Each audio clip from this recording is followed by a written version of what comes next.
myself in delay.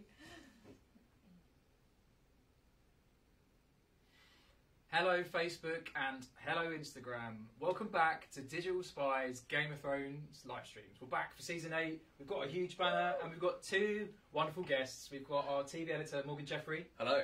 And we've got our TV writer Abby Robinson. Hello. And I'm deputy editor Lawrence Mozaffari. So let's get right into it.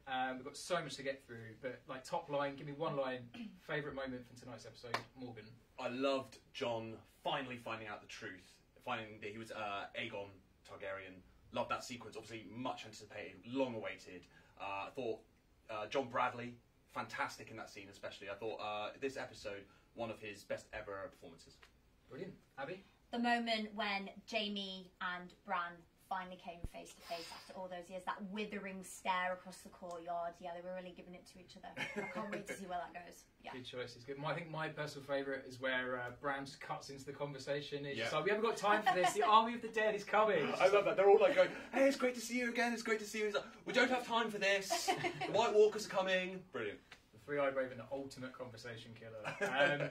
So, as we mentioned in the captions today, we've got lots of prizes to give out to you. We're giving out a £25 voucher for Deliveroo, so you can get a takeaway while you're watching Game of Thrones this week or next. And we're also giving away Papa John's pizza. So if you want to win, then you just need to tell us, what do you think the Night King's symbol at the end of the episode meant? We want to have the best series you can come up with, any ideas you've got at all, and we'll pick the top 2, and you'll each be taking home a nice little takeaway for yourselves. Nice. Right, so we'll come back to that later on the show. Be sure to keep sending us your questions. But right, so much to get through, as I said. First up, I think we've kind of got to talk about one of the biggest themes in the episode. The uneasy relationship between the Starks and Dany. What did you guys think of that? Do you think it's going to have a happy ending? I mean, I think if they're going to overcome the White Walkers, they're going to have to put aside their differences and come together. I mean, they can choose not to, but I think it'll go against them in the end. So personally, I think they will put aside their differences. I don't see it ending at all well. I did say Sansa's like making no secret of her loathing for Dany. Arya's a little more subtle, but she's clearly on Sansa's side, and she's saying to Jon, you know, don't forget who your family are. So you've got Sansa against Dany, you've got Arya against Dany, and now Jon knows the truth. Now that he knows he's the rightful heir to the Iron Throne, you know, is he gonna, you know, just stay by Daenerys' side? Maybe not. Even Sam, his best friend, is basically saying she shouldn't be the queen. So I think with all these, you know, friends and family telling Jon that he should turn on Daenerys, maybe he'll end up betraying her. Maybe. I find it bizarre because all the Starks are the ones who've been banging the drum about there's lots of dead people coming, we need to fight them. So for them to get sort of caught up in this politics seems like very unlike them. Yeah. True. Bran is correct. Like, they need to just stop messing talking about. and get on with it. We don't have time for this. The White Walkers are coming. Yeah. Brilliant. Okay, next up, this is quite like a surprise storyline. I was surprised that they sort of addressed this so early on. But Theon turns up to save Yara, his sister, and she goes, I'm buggering off to the Iron Islands. Where do we think we'll see her again? Is that her storyline done? What do you reckon? I'm guessing that's the last we'll see of Yara. That felt a little bit to me like tying up loose ends. You know, that's Theon rescuing Yara. That's a storyline that would have taken probably about 5 episodes in old-style Game of Thrones. True. Now they've got this accelerated pace in the final few 6 seasons. episodes to get through. Yeah. Tie up all the loose ends. Right, he did it. He did it in a couple of scenes, and I feel like she was saying, you know, Euron's distracted. I'm going to go back to the Iron Islands, and I'm going to take charge. Euron Greyjoy, let's face it, at some point he's going to meet a horrible demise, at which point we know that the Iron Islands are safe in Yara's hands. So I think that's a nice send-off for that character if that is the last time we see her. It does feel like a shame though, because she's had such She's like, great. strong I journey. think she's great. I love think her. she's got a big set of balls on her. I love her. But I don't think there's going to be much more from her. There's just not much time, is there? I know these are extended final episodes, but it does feel like we're racing towards the finish now. Yeah, and I think Theon's redemption is kind of a much bigger storyline that they want to do stuff with. Yeah, because he's heading back to Winterfell to fight alongside the Starks and sort of complete that arc. He deserves a dignified end, whatever that might be. He hasn't had a whole lot He's of been through, dignity, yeah. throughout. How long do you think Theon's going to last? Do you think he'll be living much longer? Ep 3. Ep 3. Whoa, that's my big prediction. battle. That's my prediction. Yeah. Ep 3 is the big battle episode Yeah. at Winterfell, I believe, and so I think Theon will sacrifice his life nobly, go out saving the Starks. If you've got a prediction for how long you think Theon is going to last, then please do let us know in the comments below. Okay, so we've briefly touched on this, but Jon Snow knows he's Aegon Targaryen. Such a big payoff. This has been building to this for so long. Lots of people called it. Lots of you guys watching at home. Last time we were doing these live streams. bit of a letdown, a bit of a muted reaction for such a huge revelation. He's trying to process it though, right? I mean, this is a big deal. He's just been told that Ned was essentially lying to him for his entire life, and he idolised Ned. Yeah. So, a lot to take in. It is a lot to take in. It's a lot to process. And I'm not convinced Jon Snow has taken it all in. Because I think, basically he's like, right, so Ned betrayed me. Ned, or so he thinks, Ned lied to him all his life. He's like, oh, okay, that's a lot to take on. He's also thinking, well, okay, now I'm the rightful heir to the Iron Throne. I'm the true king. Oh, okay. I don't think he's reached point 3, which is that he's been buffing his aunt this whole time.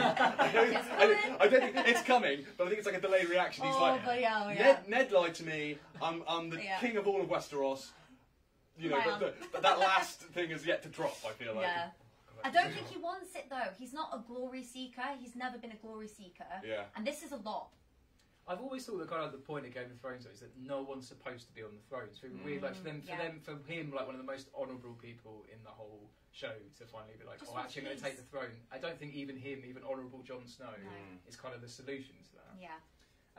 Laura's been asked some questions on social. Hey, Laura. So Laura says, will Jon Snow betray Daenerys, and who will die next? So we've kind of touched on that, but who do you think will die next? Because we didn't have many deaths in this episode.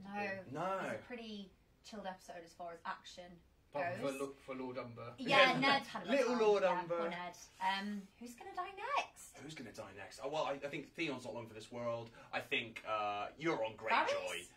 Euron Greyjoy's got to have a horrible death coming his way. He's so creepy. Yep. Why Varys? I don't know. So Varys is going to die at the same time as Melisandre. Because she says she comes back to the country to die as well as him. Right. But I think he's not a person that's going to have a role in the Battle of Winterfell, really. So they're going to be hiding in the castle when that happens. I imagine, just throwing witty asides out there. I think that Grey Worm, once the Battle of Grey Worm is a goner. He's 100%. There's going to be a purge, and a lot of people will sadly leave us. Yeah. We knew this was coming. We're ready for it. David asks, does Dany deserve to get the chop for murdering people? So Sam never really loved his family, got on that well with them, but it was so heartbreaking watching him find out. Again, a brilliant performance from John Bradley. I think his series best performance, so good as Samuel in this episode. And he's like, oh, my dad, he was a bit of a dick, I'm okay with that. And then it's like, not my brother too, who was actually dick on.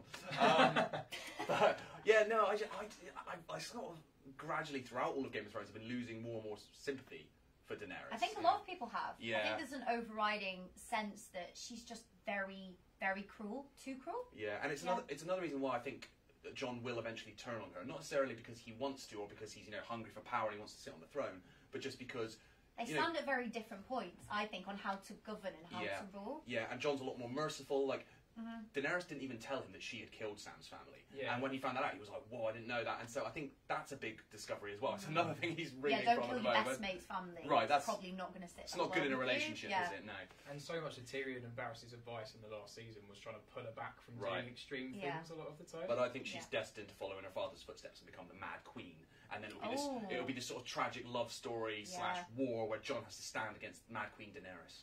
Well, George R. R. Martin has said that the ending's going to be bittersweet, I guess. So, we just in Game of Thrones. Who'd have thunk it? Who'd have thunk it? So yeah, I can imagine that. I can see something like that panning out completely. Okay, so some other points we wanted to touch on. Speaking of relationships, Arya and Gendry. So we last saw them seasons and seasons ago when Jack and Hagar were still knocking around, and her various looks of the different characters were great. Yeah. But I did feel that there's a lot of love there for Gendry, and do we think there's going to be a real relationship? I mean, when he was taken away from her, she was devastated, and I don't think that's ever left her. And now she's a bit older, she's matured. There was definitely something there. There was a twinkle in her eye when they were talking. Lots of people ended up on her kill list for messing with Gendry. Yeah. Liam Payne ended up on her kill list accidentally. Maisie Williams meant to tweet Ilyn Payne and accidentally tweeted that she wanted to kill One Direction star Liam Payne, which was he was pretty shocked. Yeah, he wasn't ready for that. Yeah. Question for you guys: do we think, because obviously Arya's had such a huge build-up throughout the show for this massive warrior woman, do we think if her storyline ends with a romance, it kind of undoes a lot of the journey that she's been on? Potentially, you don't want to think that her defining moment is going to be she finds love, because she's so much more than that. So I reckon if they balanced it in the right way, it could be quite sweet. She can still retain her power and find romance, like the two aren't, separate. Yeah, they're not mutually exclusive. I think she can be a badass and have a bit of fun with Gendry on the side. Yeah, why no not? reason she can't do both. On that, yeah. Elephants is what Amazing segue. It's trying to discuss the elephants in the room, or rather lack of. So last season we heard there was going to be elephants in the show. Yeah. They turn up, the Golden Company, there's no elephants in the show. No. Cersei's livid, there's no elephants in the show. Gutted, absolutely gutted. No elephants. Yeah. Morgan, you have a bit of background on this one. Well, so is it budget reasons? What is it? I'm guessing it's budget reasons, the reasons we don't have elephants in the throne room. But the Golden Company in the books, the original books, they did have elephants. So I think the fact that Cersei is not, narked that there are no elephants, I think that's maybe a little nod to the fans being like, look, we know you were expecting the Golden Company to have elephants. They don't. Sorry. Look, Cersei's just as mad as you are. I just feel like don't mention it. Don't go mentioning elephants. If they did that with dragons, like, there's going to be dragons, actually no dragons. Yeah. Would be... My other favourite thing about the Golden Company is that their leader, who Euron brings in front of Cersei, his name is, and this is a show we've got people called like Jorah Mormont, Daenerys Targaryen, and the leader of the Golden Company is called Harry Strickland, which just sounds like a character that Michael Caine would have played in the 1960s, or a West Ham football player. Yeah. He does indeed. Interesting choice. Another huge moment from the episode is obviously Jon's found out about his lineage, but he also rode a dragon. He did. For the very first time.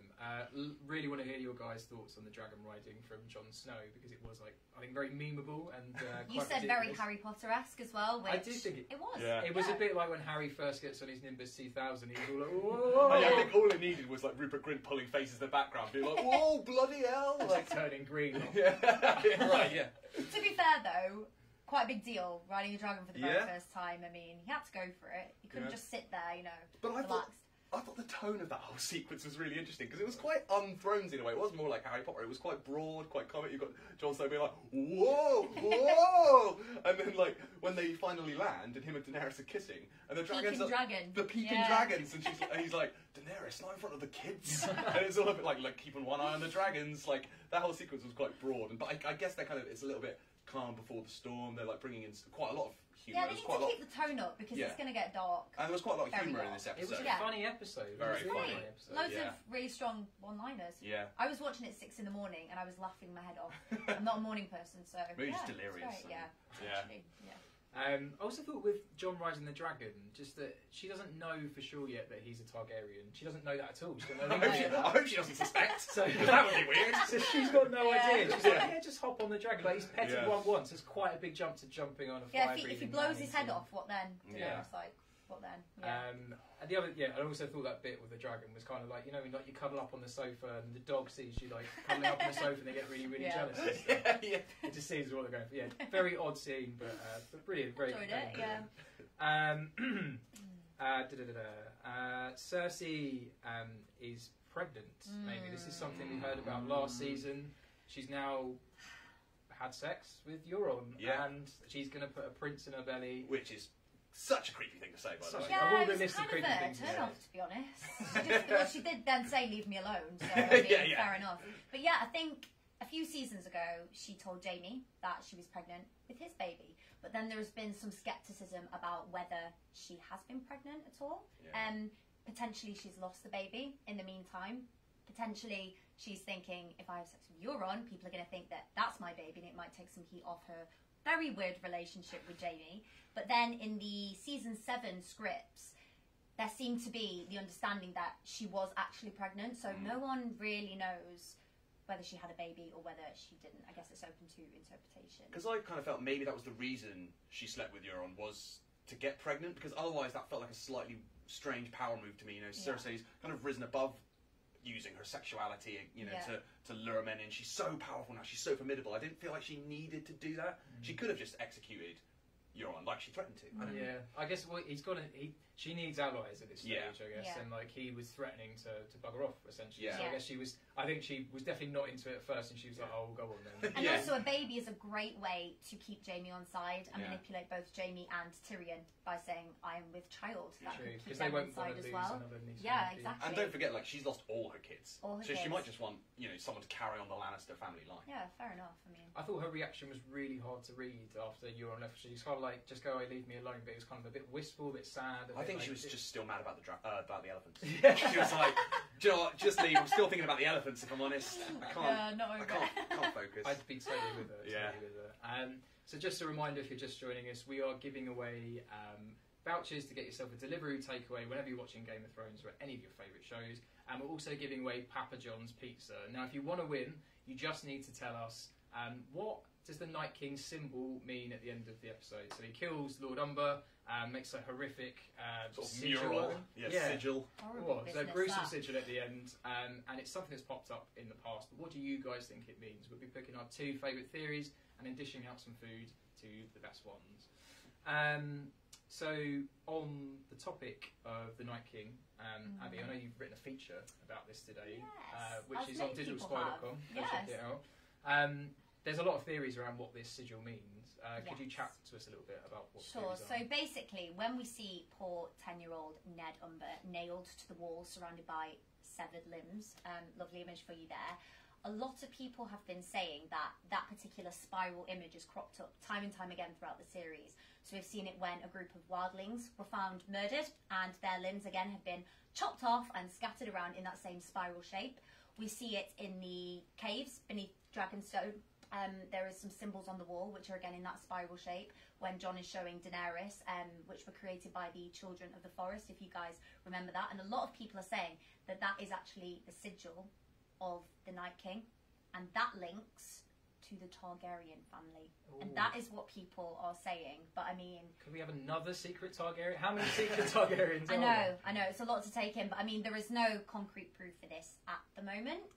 But That's a strong theory. Because we had a guy in Night's Watch that was a secret Targaryen. Jon is a secret Targaryen. People think that Tyrion could be a secret Yeah. Targaryen. Basically, anyone who can chill a dragon, chill a dragon out is a secret Targaryen. And if so, he is a Targaryen, does that mean he wants to see Daenerys on the throne? Like, where does that leave so wait, her? the Night King is a secret Targaryen. Is this where we're going? That's with what some this? I mean, people have that's been what saying. that's what one of that's Yeah, what Twitter's because saying. all of his sort of body part spiral displays have all been in the shape that a lot of people are saying matches the Targaryen's sigil. And there was talk. I can't remember who said it. There was talk that the Night King this season, he's after one person in particular. Yes. That's been this talk surrounding this season. So maybe it could be Daenerys. And there was another theory that Daenerys might end up becoming sort of the Night Queen, and it's the two of them riding on scary white dragons. So. Yeah.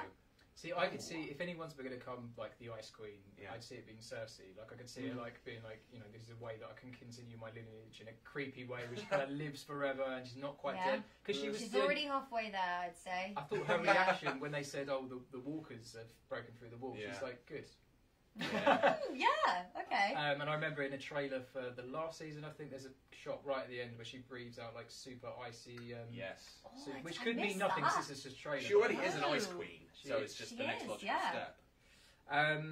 So yeah, is there anything else about that like the sigil that could possibly be? Because I know that they've also said before the Night King will never speak because they think it'll kind of diminish his scariness. Yeah. So I guess his symbols are his way of communicating. So there's got to be some sort of reason. It could just be a warning, essentially. Every time you see this, I am near, Listen, I'm coming for you. So, Or maybe the poor guy, it's his only way of communicating. Maybe he can't speak, and disemboweling poor Ned Umber. It's just saying like, "Oh yeah," and it's secretly it's actually fine. And Or it is he a doesn't link know. He doesn't back know any other to way.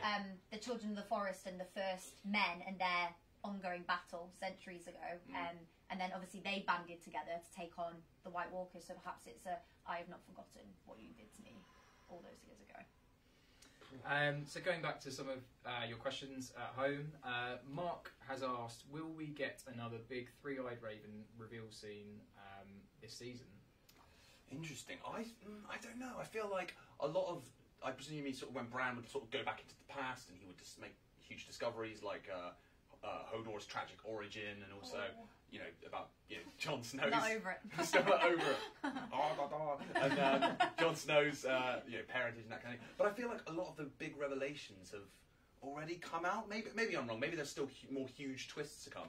But I feel like a lot of the setup has been done through Three-Eyed Raven visions, and now it's more about kind of just paying all of those off and delivering the resolutions. I guess like Bran's got to have some sort of role with his powers because he's obviously delivered the big news that Jon's true parents and stuff, but what else does he do aside from that? Like, is he Bran that built the wall? Is he Bran the builder? Obviously, there's that ongoing thing which I don't Are think they connected, the Night King and Bran? Because he touched him, so he can see wherever he is. But are they connected in some other way? Yeah, which Isaac Hempstead Wright, who plays Bran, apparently that's his least favourite fan theory. Really? That he is the Night King. Is that because it's true? He's like, I hate that Stop one. It's asking definitely me. not true. No, it's just because he gets that one all the time, and so he's kind of sick to the back teeth of that one.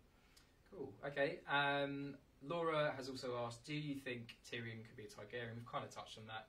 What's just quick? Yes or no? I mean, wrapping that up in 5 more episodes is going to be. It'll just feel really rushed. I think. Yeah, we've only it won't feel organic. It'll just be. We'll just throw this out there because another twist. We've only just found out that Jon is a Targaryen. To have it. Oh, and also Tyrion might feel a bit much. I don't think so. I don't see it. Amazing. Okay, so if you guys have got any more questions, then please do ping them in the comments below. Obviously, we're giving away delivery vouchers and Papa John pizza as well. So if you've got any questions for us or a theory about what the Night King sigil could possibly mean, then please pop it in the comments below. So Morgan, you were lucky enough to go out to Belfast this weekend for the Game of Thrones premiere. Yes, I was. Could you tell us a bit about it? What was it like? Who did you see? Who did you speak to? Yes, it was amazing. So I was on the red carpet ahead of the big premiere in Belfast. I got to speak to many of the cast. So Kit Harington, Jerome Flynn, Liam Cunningham. I mean, there's so many cast members in Game of Thrones. I kind of John Bradley was there. It was fantastic. And so I spoke to all of them. You can read a lot of their quotes right now in stories on digitalspy.com. And then, of course, we went and watched the episode on a big screen, which was amazing. When Lord Umber died, that was terrifying. And then he woke up as the zombie, and the scream in surround sound, that was something else. So yeah, that was amazing.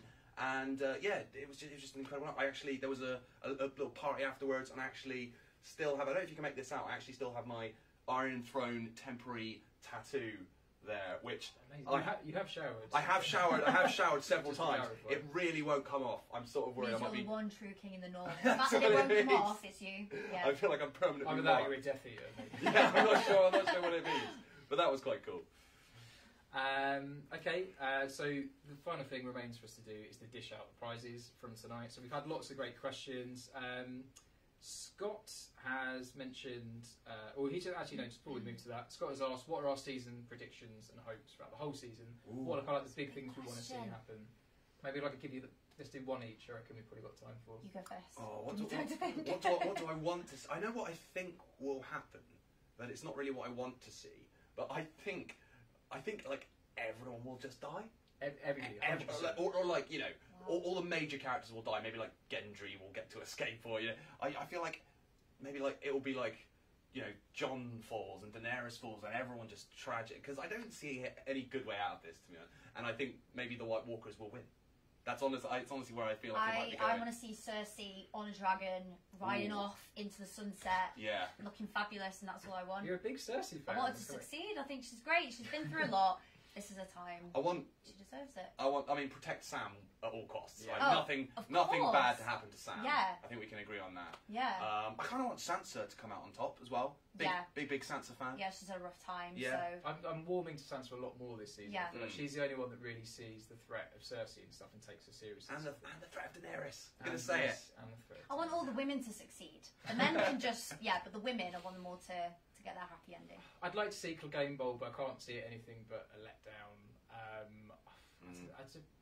I want to see more of Lyanna Mormont. I don't know. I want to see Bronn have a really happy ending, but I just know that's not going to happen. Bronn's definitely going to die. You asked earlier who's going to die. Bronn, unfortunately, he's definitely going to die. He's now been tasked with killing Jaime and Tyrion with the bow that killed Tywin, and I don't see that ending well. Don't see that ending well. I'd love to see more of Lyanna. I loved. Like, you thought Sansa's death stare at Daenerys was something. Yes. Then you saw Lyanna's and it was, oh my god, that's a scowl. She's a force to be reckoned with. She is. She's wonderful. Yeah. Brilliant. Okay. So I think some of our best questions tonight definitely came from Laura and came from David. So if you guys pop us your email addresses in the direct messages, then we'll make sure we get the pizza prizes and the delivery prizes out to you both.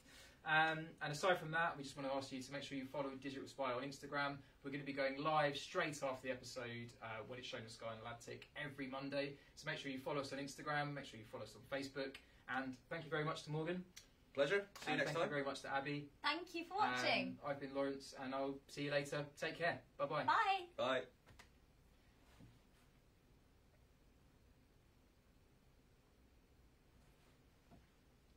Just like sing the